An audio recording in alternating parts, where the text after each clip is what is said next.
It's going to be my endeavor to present this whole session about DCF simplified for non-finance professionals so that all of you are very easily able to comprehend it.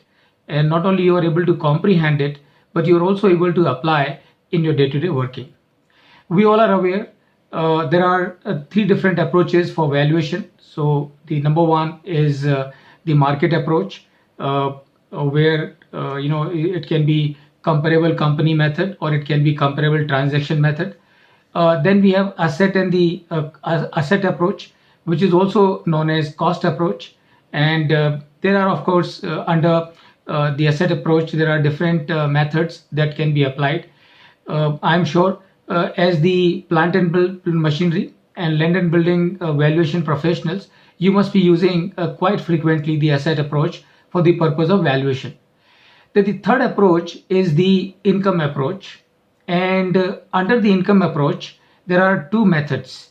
One is the income capitalization method, and second is the DCF method, discounted cash flow method. Now, depending on the situation, one will have to use different methods and the different approaches. We all understand it very well that in case if a company is going in for liquidation, a company is going to close down, then this company will need to be valued more based on the asset approach and less on the market approach or the income approach. But if a company is a going concern, it is doing well, it is making profit, it is running well, everything is going fine with the company, and therefore this company will need to be valued based on the income approach. Under the income approach, you can have the income capitalization method. Just to give you in brief, so in case if a company has been in existence for quite some time, for a number of years, company has the past profitability as a record. So in a case like this, the past profitability becomes the basis for using the first method, that is income capitalization. But in case if company has not been in existence for a long time, or even if it has been in existence for a long time, if it is felt that its future income is more representative of its value, in that case we will use the discounted cash flow method. Now what I'm going to do, friends, I will be discussing the entire discounted cash flow method, assuming that we are doing valuation for a 5-star hotel. Now we all understand, so if the 5-star hotel has to be valued, it can be valued based on the market approach, it can be valued based on the asset approach also, which all of you would do many a times. But how to value a 5-star hotel which is a running property using the discounted cash flow method? So this is what we are going to cover. Now let me start with the very first question. Why do we need to use the discounted cash flow method? So in the first place, let us understand why do we need to use the cash flow, future cash flow, for the purpose of valuation. And that is because whenever we do valuation, what is that we are trying to find out? We are trying to find out fair value of that asset. And why are we trying to find out fair value of that asset? We are trying to find out fair value of that asset because somebody has to take a decision. Somebody has to take a decision about the purchase or sale of that asset or that company. That is why we want to find out the fair value. Now, in case of a running company, the asset approach may not be appropriate. Even the market approach may be appropriate, but because you may not have enough information available readily at your disposal to arrive at the value of that hotel based on the market approach. And plus, the real value of a hotel, which is a running hotel, is not the value of its building and land. The real value of this hotel is going to come from the cash this hotel is going to generate in all times to come. So that is the reason why we use the income approach. So in case of a running property, in case of a running company, it is always the income approach which is most appropriate for the purpose of valuation. So now, if I have to do let's say I have to do, there's a hotel in Puducherry, a five-star hotel, and let's say the name is Marriott. So a five-star hotel in Puducherry, the name is Marriott, and this hotel is to be valued. This hotel just started about 3 years back, and hotel has been doing well, has been making profit, and good occupancy, and everything is fine. Facilities are good. People are liking the hotel. Now, if we have to do the evaluation of this hotel Marriott in Puducherry, how do we go about it actually? So number one, in principle we agree that income approach is more representative of the valuation of this hotel, because what has been spent on the assets is not so much reflective as the income this hotel is going to generate in future, and therefore we have decided to use the discounted cash flow method. Now, how do we use the discounted cash flow method? So obviously, if we have to use the discounted cash flow method, what we will need to do? We will need to prepare the cash flow. We will need to prepare the cash flow of this hotel for future. And now please pay attention. If we have to prepare cash flow for this hotel for future, there is no problem. There is no problem in making the cash flow projections for this hotel for future, because you have the number of rooms, and then you have the rate of every room, and then you have other facilities like banquet and maybe a conference room or something like that. You have the rates available of that also.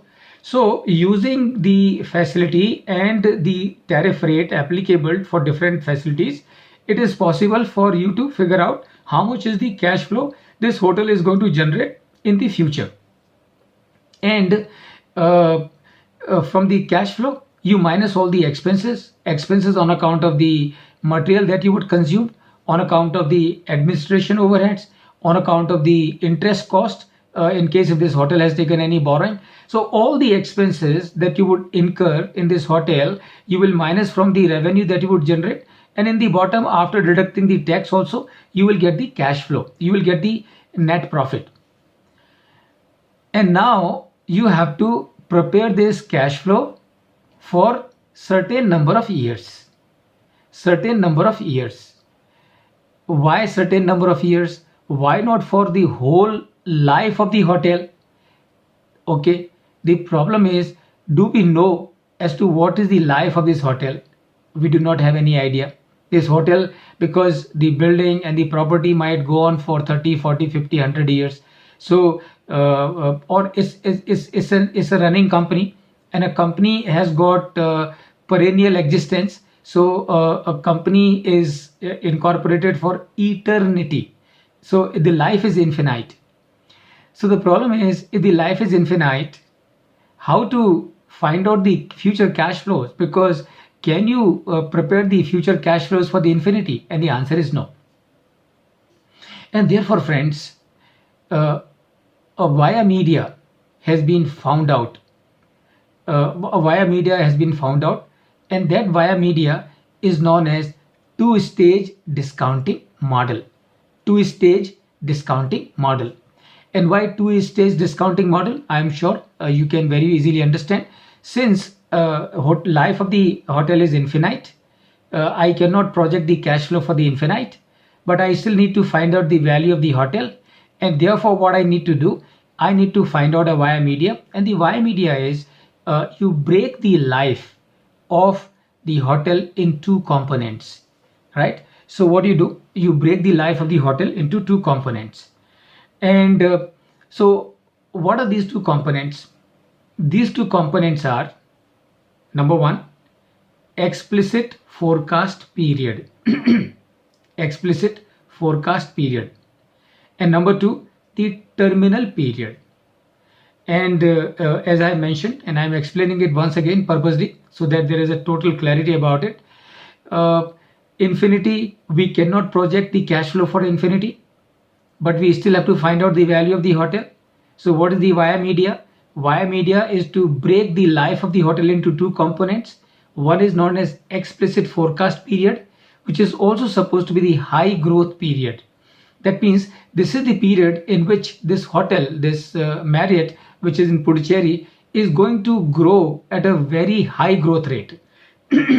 And let's say that period is 7 years.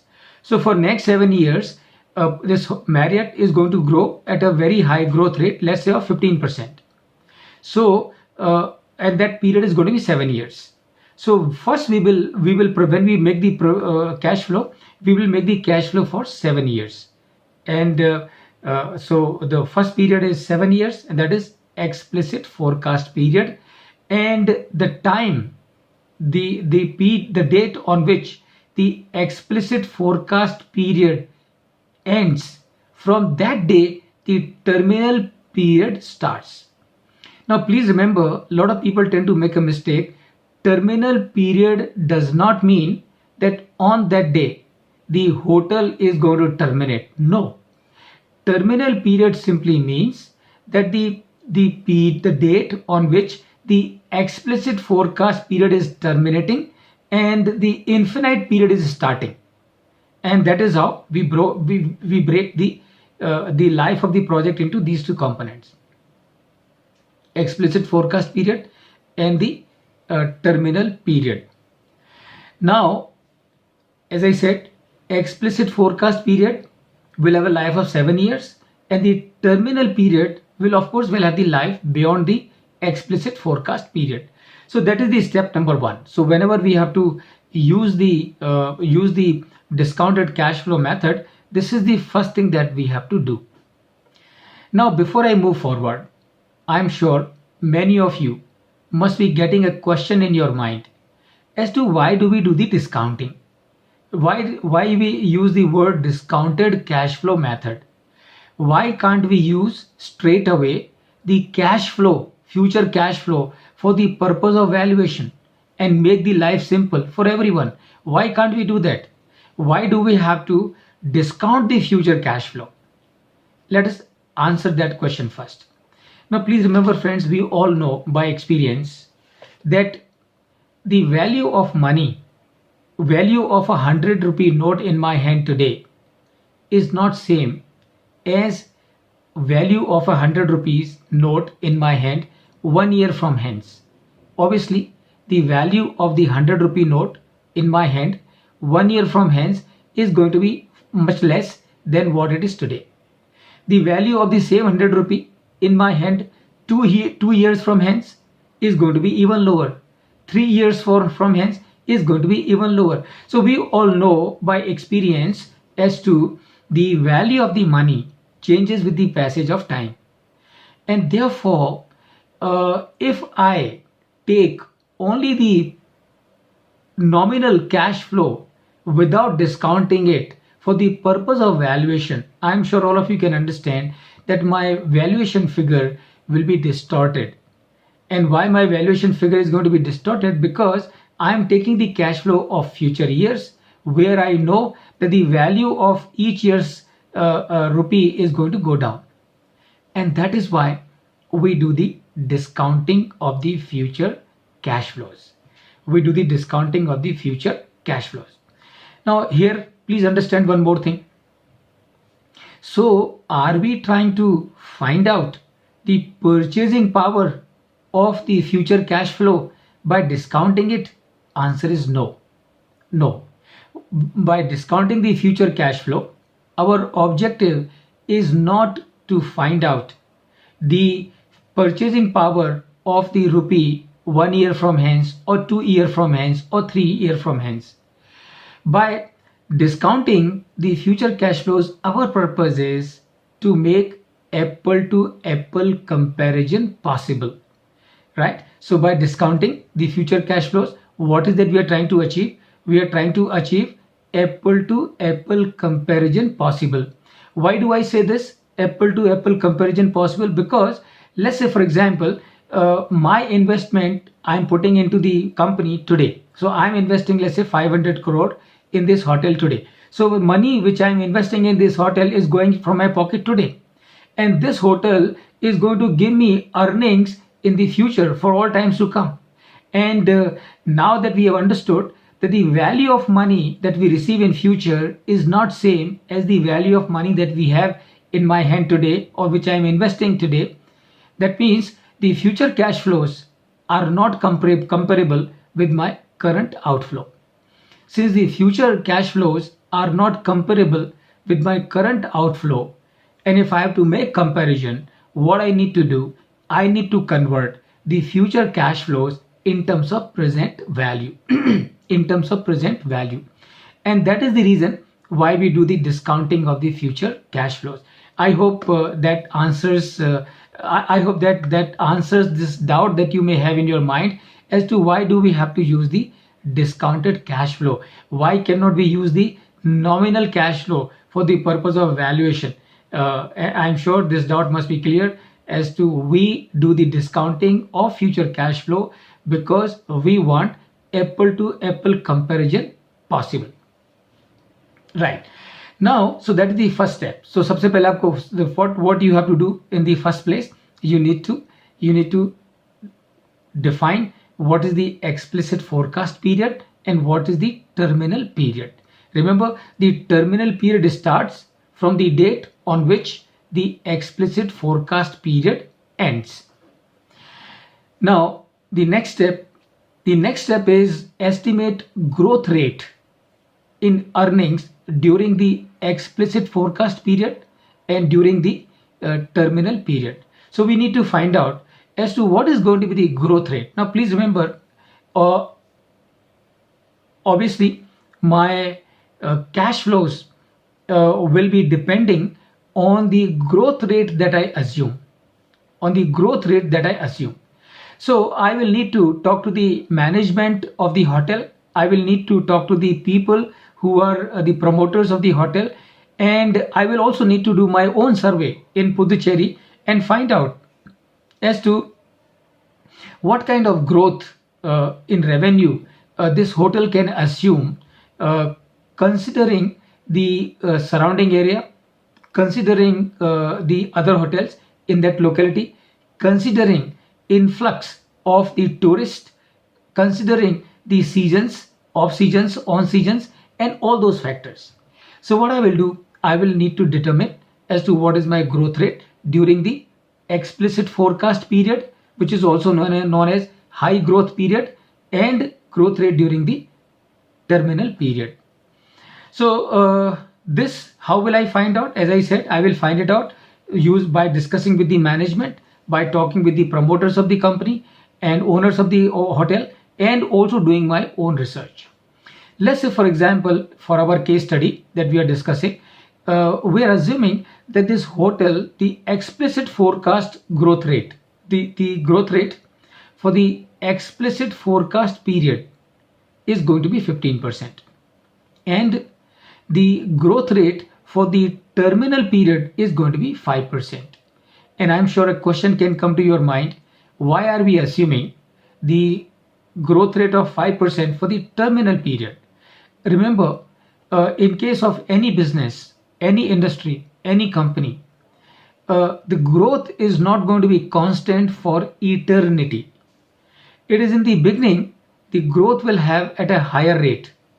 After a point, when the business reaches to the point of maturity, then the growth rate stabilizes.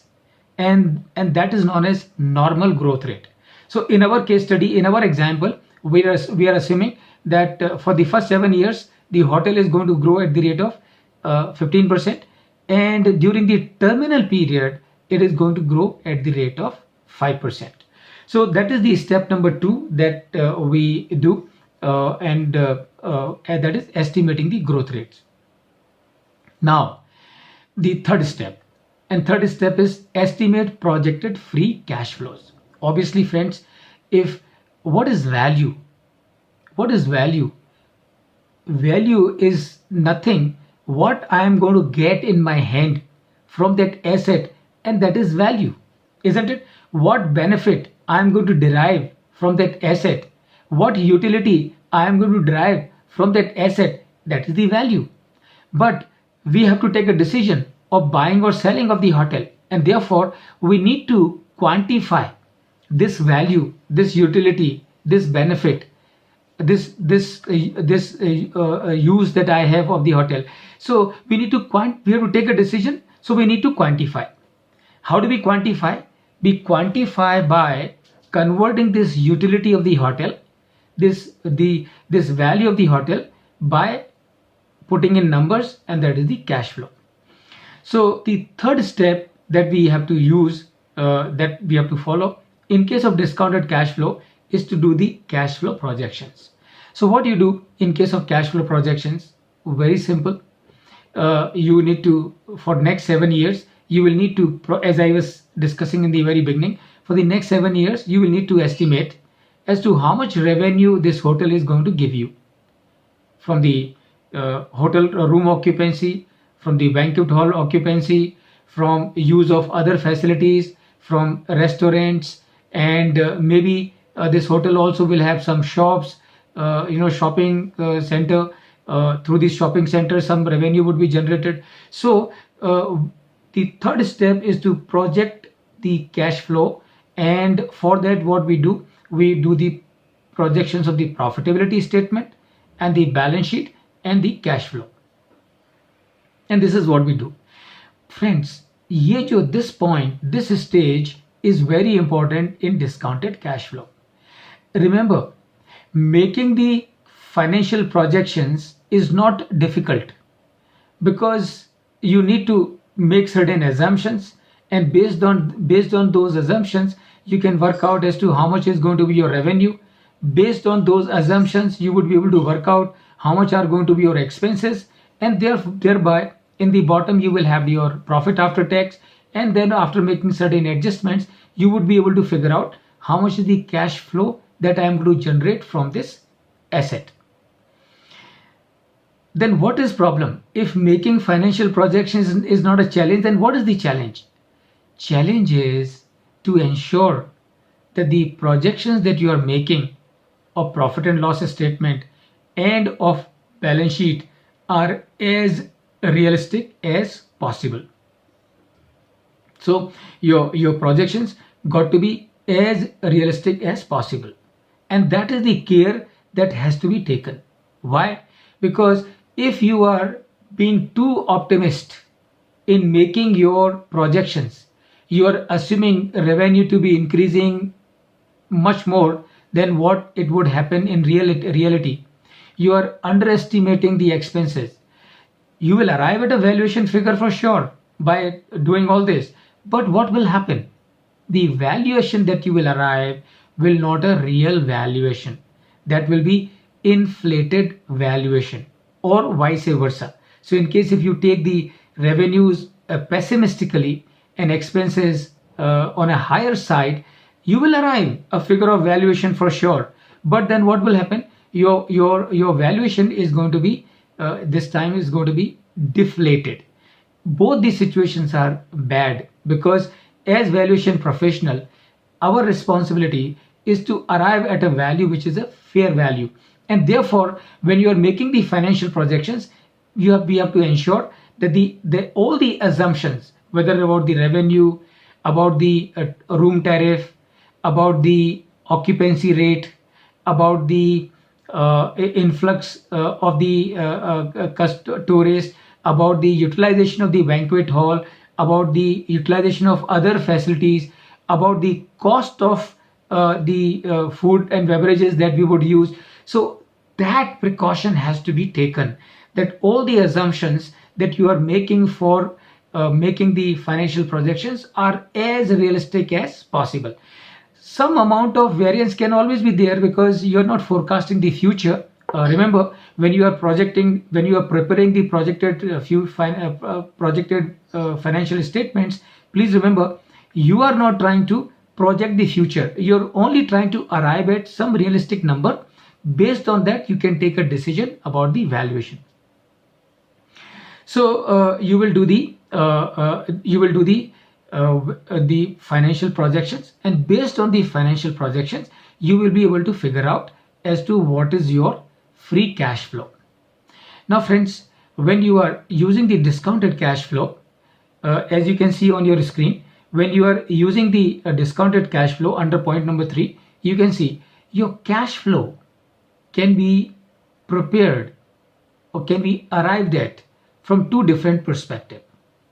Your free cash flow you can compute from two perspectives. Number one, cash flow for the firm, and number two, cash flow for the equity. FCFF and FCFE, cash flow, free cash flow for the firm, free cash flow for equity. Now you will say, what is the difference between the FCFF, free cash flow for firm, and free cash flow for equity? What is the difference between the two? Very simple. When you are arriving at the FCFF, free cash flow for firm, when you are arriving at that figure, you are using the cash which is available for the benefit of all the stakeholders of the business. So that means it is the cash flow which you are taking into account for the purpose of valuation is cash which is available for the benefit of preference shareholders, equity shareholders, lenders, debenture holders, bankers, everyone. And that is free cash flow for firm. When you are arriving at the free cash flow for equity, and you can understand, as the name suggests, free cash flow for equity, that means you are arriving at the cash flow which is going to be available only for the benefit of equity shareholders. So that is the difference between the FCFF and FCFE. Now a question can come to your mind as to why do we have to do that? Why can't we use only one type of cash flow? Why do we have to use the FCFF and also use the FCFE? Why? Why can't we do with only one? And the answer is, when you are calculating FCFF, free cash flow for firm, when you are using the FCFF, free cash flow for firm, this is going to give you the enterprise value. That means this is going to give you the value of the entire hotel as such. And when you are using the FCFE, it is going to give you equity value. It is only going to give you value for the equity shareholders. And that is the difference between the FCFF and FCFE.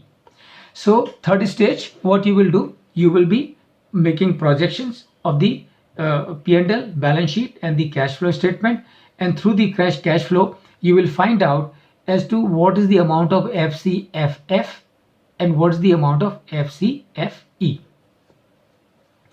Now having done this, you come to the stage number 4. And what is the stage number 4? The stage number 4 is determination of cost of capital. Determination of cost of capital.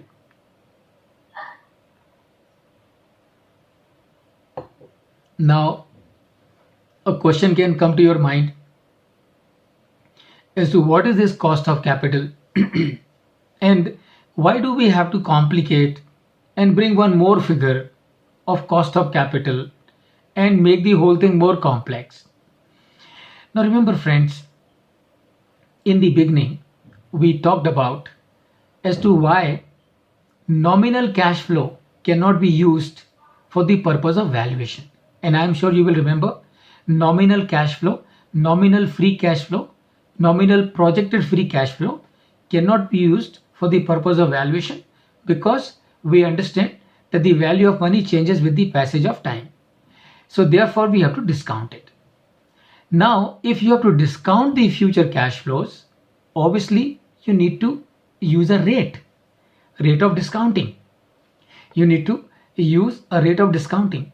Now the question is, how do you decide as to what rate to use for the purpose of discounting the future cash flows, right? Which rate to use? Is it possible that I just pick up a rate, 10%, 12%, 15%, 17%, 19%, 25%, any rate that comes to my mind, I simply use that rate, discount the future cash flows and find out the value of the hotel and close the matter. Can I do that? Answer is no. Why can I not do that? Remember, remember, why are we using discounted cash flow method? We are using discounted cash flow method because we want apple to apple comparison possible, because we want apple to apple comparison to happen. So if apple to apple comparison has to be done, then what is to be achieved? Future cash flows need to be converted in terms of present value. यानी कि the meaning is that the value of the future cash flows must be in terms of today's value. For whom? For whom? For that company, for that owner, right? For that company, for that owner, we need to make this apple to apple comparison possible. So we cannot take any rate at random. We will need to take the cost of capital. Cost of capital. So what is cost of capital? I'm sure by now, with so much of experience, all of you must have heard this term cost of capital so many times in your life. And it is very simple. Cost of capital. Meaning what? Meaning this Marriott in Puducherry. How has it come into existence? It has come into existence because some shareholder invested 300 crore from his pocket. Some lender, some bank, some financial institution has put 200 crore as a loan into this hotel, and that is how with that investment of 500 crore this hotel has come into existence. So what is cost of capital? Cost of capital is the cost of both these funds together is the cost of capital, right? Now please pay attention. What is cost of capital? Simple. In a business, this hotel is using capital. That capital has come from the equity, and that capital has come from the loan from a bank. So obviously, this money which has come into the hotel on the debt, on the loan that the hotel has taken. Online மீட்டிங்ல இருக்கேன். கொஞ்ச நேரம் கழிச்சு கூப்பிடுறோம். நம்ம இது நடத்துறோம்.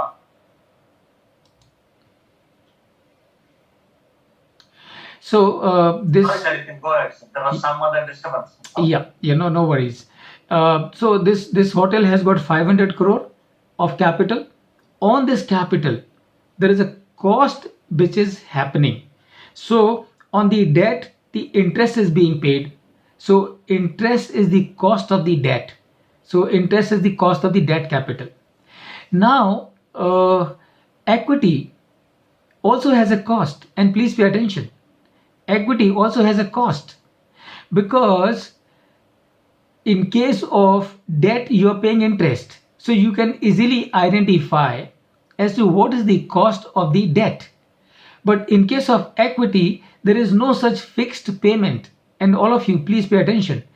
In case of a company which has raised capital by way of equity, please understand, if the hotel does not make profit, hotel does not have to pay any dividend to the shareholders. Number two, hotel has earned profit, but the shareholders may decide that we don't want any dividend, use the profit for the expansion of the hotel. So therefore, in case of equity, there is no fixed outgo. And since there is no fixed outgo, how do you decide the cost of equity? And that is a challenge. Because if there is an outflow, then I can decide that this is the cost of equity. If there is no fixed outgo, how do I decide? Now please understand, globally, and I'm sure by experience all of you will know, what is the cost of equity? Cost of equity is nothing but expectations of the investors, expectations of the shareholders. So if I am putting 100 crore into this hotel, right, as equity share capital, why am I putting this 100 crore into this hotel? Because I am expecting certain return on this investment that I am making in this hotel. Now what that return is, let's say that return is 15%. So the cost of equity will become 15%. But life is not that simple. And why the life is not that simple? Because in case of a hotel or in case of any company all over the world, you do not have one shareholder. Sometimes the number of shareholders may run into millions. So if there is only one shareholder, you can just go and ask him, what is your expectations of return? And the person says 15%, you can assume the cost of equity to be 15%. But when the number of shareholders are in multitude, how do you decide the cost of equity? Because you cannot go by the expectation of 1% or 2% or 10% or 100%. You will have to take the expectation of everybody. Can you take into account the expectation of everyone by talking to every one of them? Answer is no. So then how do you find out the cost of equity? And friends, for finding out the cost of equity, there is a model. There is a model, and this model is known as CAPM, Capital Asset Pricing Model. So there is a model which is known as CAPM, Capital Asset Pricing Model. Now, so what this model does, this model helps you to find out the cost of equity.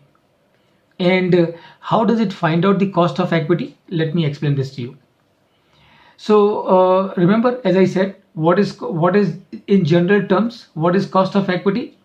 Expectations of the investors, expectations of the shareholders is the cost of equity. So how do you figure it out? You use the Capital Asset Pricing Model, CAPM model. So what this model does, and friends, please pay attention. Number one, it takes into account a risk-free rate of return, and which is by default the interest rate applicable in case of 10 years Government of India bonds.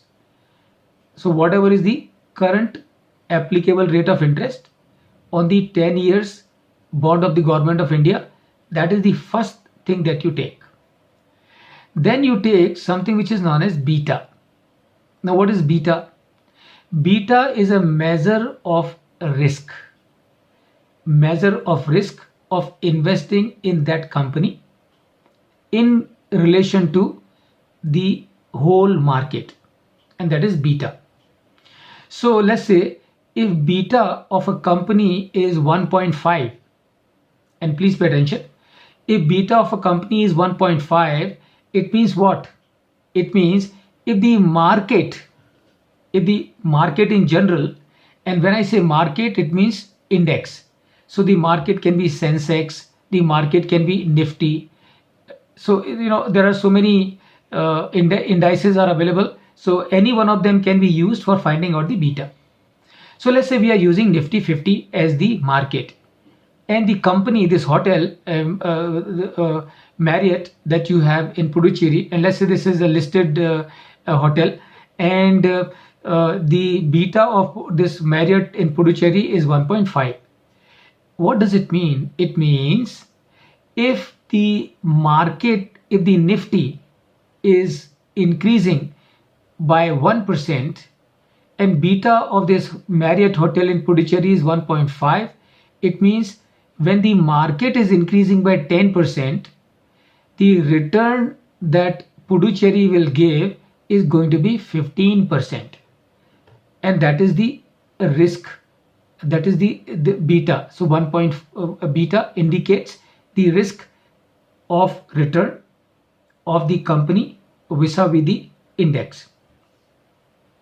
So you use the beta, and then what you do, you take the market return and you find out the market premium.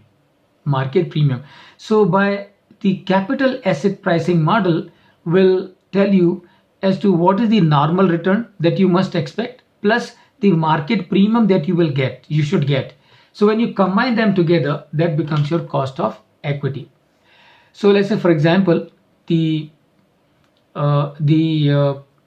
risk-free rate is 6% and the market premium comes to 9%. So 9 plus 6, it becomes 15%. So 15% becomes the cost of equity. It becomes the cost of equity. And now please remember, and I'm sure you would remember, earlier I spoke to you, there are two types of cash flows. FCFF, FCFE, free cash flow for firm and free cash flow for equity. And here you have to pay attention. If you have to do the discounting of the free cash flow for the firm, then you will have to use the weighted average cost of capital. And what is weighted average cost of capital? It is the combined cost of capital of using the debt as well as the equity. But if you are using the free cash flow for equity, then you will use only the cost of equity for the purpose of discounting. So this is what you will do, friends, for arriving at the value of this hotel.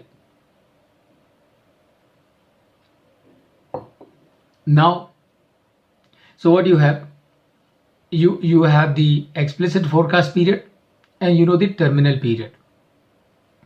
You have also now you also know what is the growth rate to be assumed for the explicit forecast period and the growth rate to be assumed for the purpose of terminal period. You also have done the projections and you have also calculated the FCFF and FCFE, free cash flow for firm and free cash flow for equity, and you have also arrived at the cost of capital, the weighted average cost of capital and also the cost of equity. So now what you will do? Now you will do the discounting. And let's say, for example, we are assuming that we are using the free cash flow for the firm. So a discounted cash flow method, we have got the cash flow. Now what we have to do?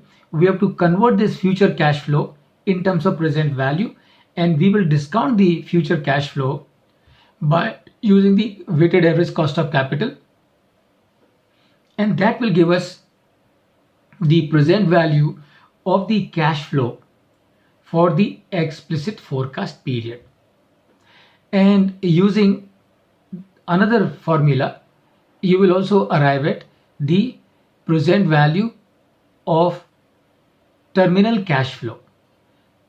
You will also arrive at the present value of cash flow during the terminal period. And then what you do, you add them together. So you will the present value of the explicit forecast period plus the present value of the terminal period, add them together, and this figure that you get in your hand, friends, is known as your value of that hotel. Value of that hotel. So this is how you will arrive at the valuation of the hotel Marriott in Puducherry using the discounted cash flow method. Now here there's one more thing that you need to remember, and that is you will need to make certain adjustments. Adjustments for what? And please pay attention. When you are using discounted cash flow method, you are making the financial projections. Please remember, you are making those financial projections taking into account all the operating assets of the hotel. If you come to know that this hotel has got a open land available 10 kilometers from Puducherry, and the value of that hotel, the land, is 20 crore. So what you will need to do, you will need to add value of that land in this value that you have arrived at using the discounted cash flow for arriving at the value of this company as a whole. Company as a whole. If you're trying to find out the value only of the hotel, the value that you have arrived at by using the discounted cash flow is good enough. But if you want to find out the value of the company as a whole, then you will need to make that adjustment of the land which is belonging to the company, open land lying vacant, unutilized at outside 10 kilometers from Puducherry. Whatever is the value, you add that value also to this. So let's say, for example, by using the discounted cash flow method, you arrived at a value of 1000 crore. What you will do? You will add that 20 crore of that open land which is lying somewhere to this 1000 crore. So the value of the hotel using the discounted cash flow is 1000 crore. Value of the company using the discounted cash flow method will be 1020 crore. So friends, this is how you will use the discounted cash flow method.